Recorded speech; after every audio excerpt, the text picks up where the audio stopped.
Hey, what's up, guys? Today's lesson brought to you by Red Bull. Not really. Hopefully, I don't get fined. Um, yeah, wanted to have another lesson for you guys today on malware. So, malware. What is malware? Viruses. Is it a virus? Well, yes, it is. But there are other different types of malware. They come in all kinds of different shapes and sizes, and they each have their intended purposes. So we'll jump right into it, talking about malware. One of the most common types of malware in the industry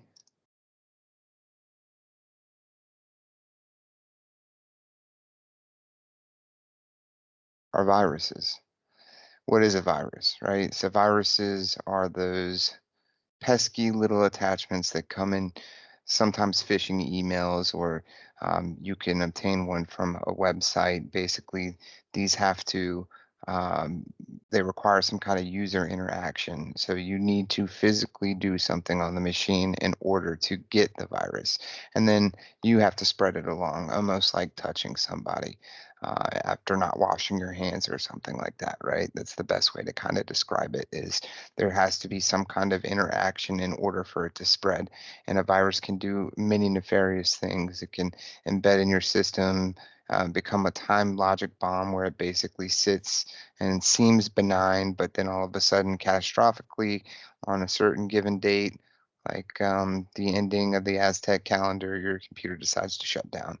Um, so that's a virus. Most common type. A lot of people refer to malware in general as viruses, but not everything is a virus. A particular type of virus is a Trojan. A Trojan virus is a particular virus that hangs out inside of a program. It'll seem like a legitimate program, and then embedded in the program itself is the virus. So a lot of times it's meant to conceal that malicious database that's injected into your machine, and then takes control and starts to do bad things to your computer, slow down its performance, crash your hard drive, destroy your system files. Those kind of things can happen inside of a Trojan. They can also steal potential private data that it deems valuable. If you're a high target or you're a whale, basically you have a lot of financial um, vulnerabilities, or not vulnerabilities, but a lot of potential gain from attacking and getting that data. That's where a lot of these Trojan viruses will try to penetrate, is financial systems. Anywhere they can get customer data, credit card information, all those kind of things. And most famously known for the Trojan attack, in Rome all those years ago. Um, so that's what a Trojan virus is. Those are kind of your most common types that you'll hear about, are viruses and Trojans. One that you won't hear a lot about, but kind of started um, this entire idea of using machines for malicious purposes, are worms. Worms, they don't require any kind of user interaction to spread. They can actually spread through a network and just continue to replicate themselves over and over and over again, like cancer cells. Um, Worms typically will spread through a network, and they will slow and impede progress in a network, basically creating bottlenecks and things like that. They can even bring an entire network down. Um, they also rely on vulnerabilities in systems, so that's what makes them successful at spreading themselves. Is they're written and based upon known flaws in security systems, so they can exploit those and then continue to exploit them as they continue to search through the network and find more devices that are vulnerable. Ransomware. Ransomware is another one that also often gets miscategorized as viruses or as Trojans. They really could be kind of in that same category. They can be spread that same way. but they're not all the time a virus. They're not all the time a Trojan, right? Ransomware is kind of an overlapping term where the intent of the attack is to take control of your machine and basically hold it hostage from you for a financial burden, right? It's going to put you under stress and it wants you to basically feel like it's got your data locked down or it's got you backed into a corner in a pigeonhole, and the only way out is for you to pay money. And organizations, with malicious intent will intend to attack your machine, invade it, lock it down, and then, hey, pay us $500, we'll unlock your computer. And then even if you pay the fine, a lot of times people don't get their machine back, or the system just gets crashed and they're out $500 plus the cost of their machine. One of the most common ones we saw, um, back in 2012 to 2015 was the FBI virus. And they would call it a virus, but really it was ransomware. And people would bring their machines in, and it would still have the webcam recording a big picture FBI profile telling them that they were in trouble and they were doing something they weren't supposed to be doing, and they needed to pay a certain amount of money in order to get the message off their machine. And a lot of times it could be just a simple forced closing of all the applications, but if sometimes they try to reboot the machine on their own, they lock themselves out. So that's kind of one clear example of ransomware and what it does and how it has been so successful over the years. And especially now, it's even more successful with the pandemic. Rootkits are really troublesome creatures. These can really hide themselves in device drivers or in very important system files in the operating system, and they can go undetected because they're so well embedded in the machines. A lot of viruses, scanners don't really know that they're there. They're going to see just regular system files, even if you had the potential to pull it out. There's there could be catastrophic failure from ripping it out, hence the term rootkit. It's like pulling a weed out of a bed. You have to be very careful because it could rip the entire plant out or suffocate the plant. So that's a rootkit. And typically, if you've diagnosed the machine with a rootkit, the only plausible solution at that point is to re-image the entire machine and just do a complete reinstallation of the operating system, back up your data, reinstall, put the data back on, clean slate, right? Spyware and adware. These can often be convoluted. It's kind of a gray area there. Spyware is typically going to be any kind of malicious program that's designed to spy on your machine. So somebody is remotely collecting your information, watching your webcam, activating your webcam, logging all your keystrokes, those kind of things. They're collecting information on you to target you either for financial gain or for malicious purposes, right? That's going to be spyware. Adware is really the same thing, but its purpose is really more centered around gaining information from you so that it can create personalized ads and make more money off of you. It's not necessarily looking to steal your pictures, your videos, look into your webcam and look into your deep blue eyes and say all kinds of sweet nothings to you while you sleep. That's not what adware is there for, right? Adware is there to collect more information so it can personalize ads on you. And a lot of businesses will base their entire structure around adware and will lobby very hard to say that it's not malicious.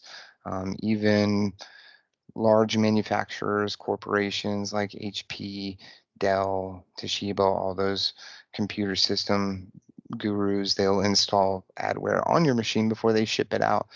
You'll often hear that called bloatware because it's basically put in there on the machine. You never use it. You don't even know it's there, but it's really monitoring a lot of your PC usage and sending it back to the data manufacturers so that they can create more ads and learn more about what their customer is doing so that they can market better and sell more computers at the end of the day, make more money. So that's spyware and adware. Brayware. just kind of talked about it, right? Bloatware. They're these benign packages that are on your machine, and they can be also implemented in social engineering schemes like phishing. And they basically are looked at as an annoyance. They're not really a full-blown virus. They're really just there collecting more information on you so that they can make more money. The issue with are kind of the sticking point on the other side of the camp. The reason why these are kind of classified as gray areas is because they do make your system more vulnerable. If these programs are there collecting that information, it potentially leads to a backdoor where a real hacker could, take control of your machine through those systems, especially if they're not written correctly, right? Or there's some flaws in the code. Companies are not really going to care about writing security into the code of an adware program that they installed on your machine, on their product, to collect information about you. The sole intended purpose of that is to collect information, send it back. They're not really concerned about locking that down, because in the end run, if something happens to it and they want to go in and fix it, they need a back door. So sometimes that back door can lead to some real issues for your machine, and you might not even know it's there. Crimeware. This often can open a huge hole for crimeware, and that's malicious program that's designed to um, do nefarious activities for a government, for crimes of terror. Even ransomware can be considered crimeware. There's a specific criminal act that software is trying to perform on through your machine, either on or through your machine. A RAM scraper. So a RAM scraper, it is mostly used on point of sale systems. And what they're looking to do is collect information out of the RAM, because a lot of times really high secure machines, um, the only point of vulnerability for them is in the RAM. For a short period of time through transactional data, credit card information is temporarily stored at the least point of encryption on the RAM stick. So that becomes a key area, a hotbed for RAM scrapers. They're put together to basically attack that RAM stick at a certain point of time in transactions so they can quickly get information and get out. You can really only get that from somebody physically accessing the system or from a phishing scam. Basically, somebody opens up a virus on a POS system or on a network where a POS system resides, and it's able to traverse its way through to that system and execute the RAM scraper. One of the most famously known RAM scrapers is Target 2013, huge PR nightmare for them. They had a lot of customer transactional data get stolen and sold on the dark web, and really haven't had too many bounce backs since. But on the upside, they haven't been had a level of attack that bad since 2013. At least they've stayed out of the news if they had, right? So good for them. Crypto jacking. These viruses are typically intended for stealing cryptocurrency from unexpected crypto financees.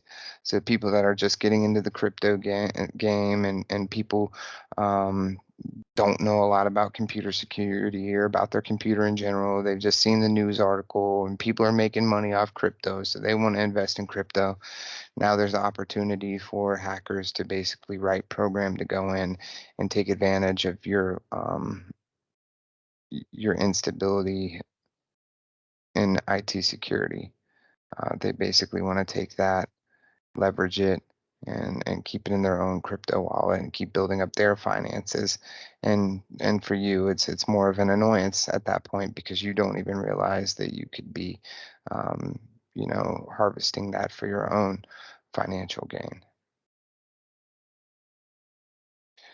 And that's really it. Those are the types of malware that are out there in the IT industry today. Those are some of the top 10 kinds of attacks that you need to be prepared for. So thank you.